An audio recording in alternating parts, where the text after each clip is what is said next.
Morning all. Magnus Carlsen did an IMA at Reddit yesterday. Very interesting. Approached about 4,000 posts so far. On the same day, there was Seth MacFarlane, the author of Family Guy and American Dad, who also got a very popular response as well, approaching over like 7,000 so far. So Reddit is really good fun, I must admit. I look at the Reddit chess forums, and it was mentioned in Magnus Carlsen's Ask Me Anything about his favourite game. I think something got lost in translation. Magnus didn't say a particular game, and I think he was alluding to an entire match being interesting. So rather than game, a match. And the World Championship candidates quarter-final match in 1994 between Vishy Anand and Gata Kamsky. Of particular interest, I think, is that there was a very, very interesting game. In game 10, Gata Kamsky played white and played d4. And he's known for playing a particular system as white. After knight f6, knight f3. This is already quite cautious, knight f3, not the usual c4. So white's getting a grip on that e5 square.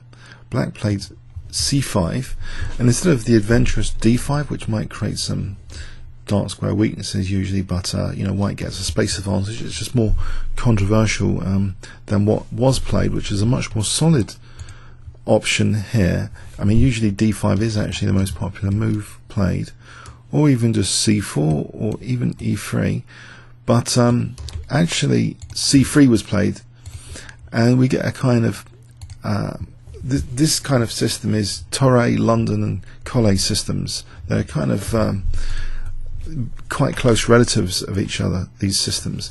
In the London system, the bishop's going to f4.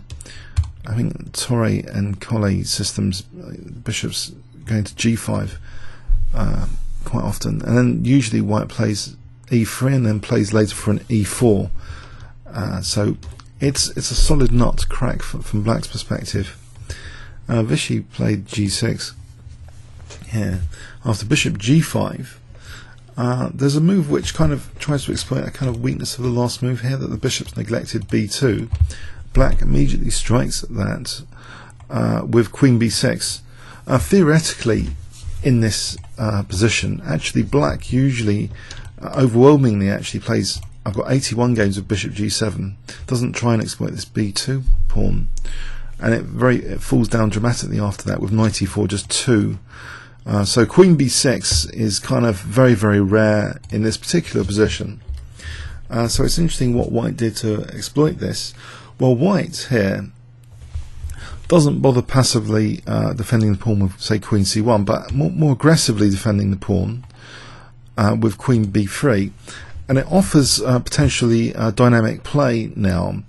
If black actually takes and doubles white's pawns, the dynamic compensation is quite good here after a takes, because this a file is a bit of a nuisance. Something like this, or even knight c4 to b6, because we've got a pin on the a7 pawn, so it can be quite a nuisance here. Pardon me, for black.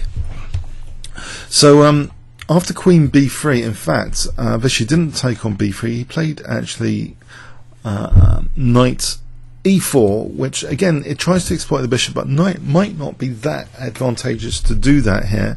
The bishop actually drops back quite usefully actually to f4, and so it's cutting out one square of the queen's retreat back. I know the queen's got d8, but that's something to bear in mind here, that also the bishop's looking at b8, so if ever queen takes, there's also now a threat of either bishop takes b8 or something like that now, with bishop takes b8 is on the cards.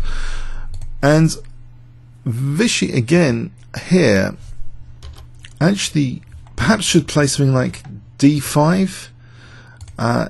This might be okay to play d5. He actually played knight c6, which is fairly provocative, provoking white to gain space with tempo here with d5. And in fact, white did go in for this. White did play d5 now, and the knight now should, I think actually black should seriously consider either queen takes or knight b8. What was actually played was knight d8, and you'll notice now that the queen is not only cut off from c7, but also that retreat to d8 is cut off here. And in fact, this is getting quite interesting now after knight bd2. That actually, okay, well, the knight has to do something here. It didn't take on d2. If knight takes d2, knight takes d2, white stands a little bit better actually here. This kind of dynamic play for white, for example, with knight c4 and the pressure on the queen side is quite significant. And you can imagine if a6, knight b6, and where is this rook going? It can't go to b8. So this would be quite annoying actually for black. But having said that, it might be best to take on b3 technically, or just take on d2.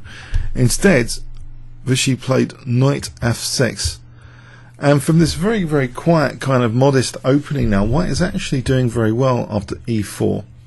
There are numerous ideas like knight c4 now, which are actually quite dangerous. This is actually reaching dangerous proportions, and black's next move seems quite logical to kind of handle this queen side pressure, to play d6, at least closing the bishop. It seems logical, but it kind of backfires a bit because it does weaken this diagonal. It provides this important check now, bishop b5 check.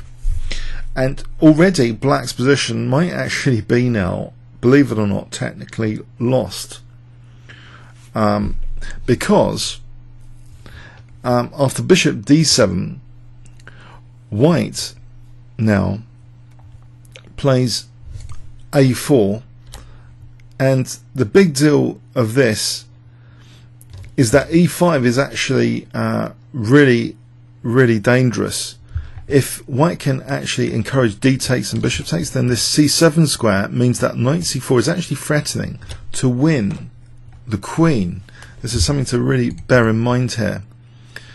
And also, so knight c4 is a nuisance as well. Black actually played queen c7 here, which does really encourage e5 straight off the bat here, but white took time to castle, and in fact, I mean, this is a miserable position for black with the queen really in the wrong place.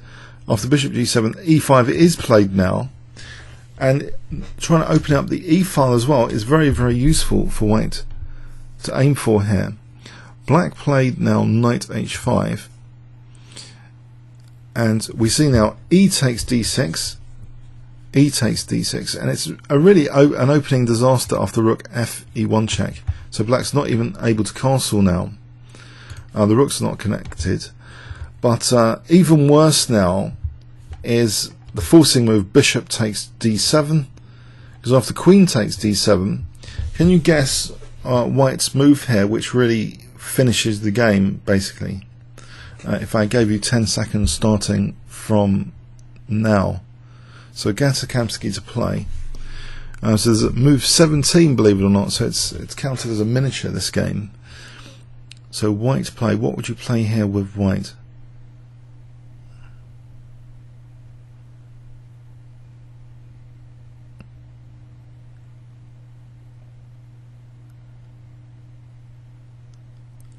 Okay, white actually played queen b5.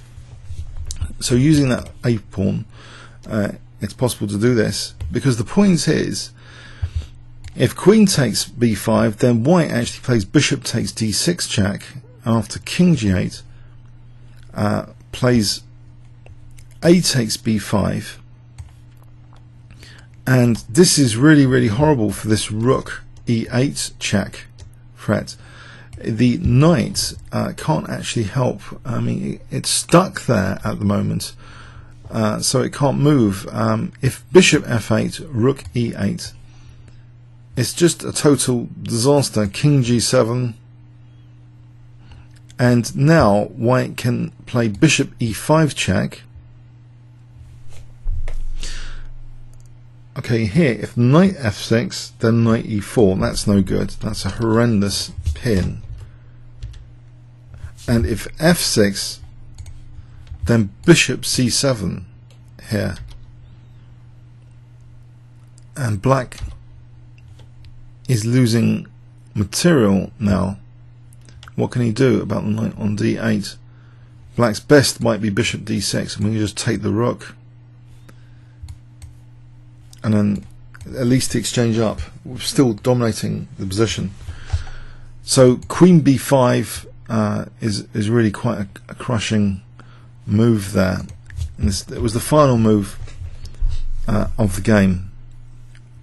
If the queen flees, I mean, if it gets out of the way, then actually just queen e8 is mate, or rook e8 is mate. So how is the queen protected? Well, if knight f6,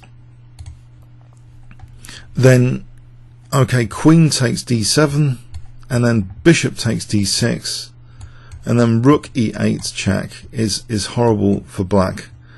So this is just horrible for black, this position. Again, the knight on d8 is actually victimized with bishop c7 here, and that's absolutely horrible.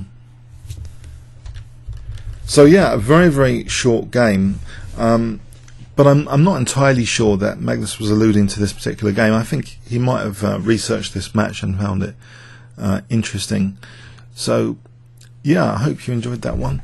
So I don't really want to recommend this system. It's a bit dull for poor players as black, having to face this sort of stuff with c3. This London system stuff is really quite naughty in my book.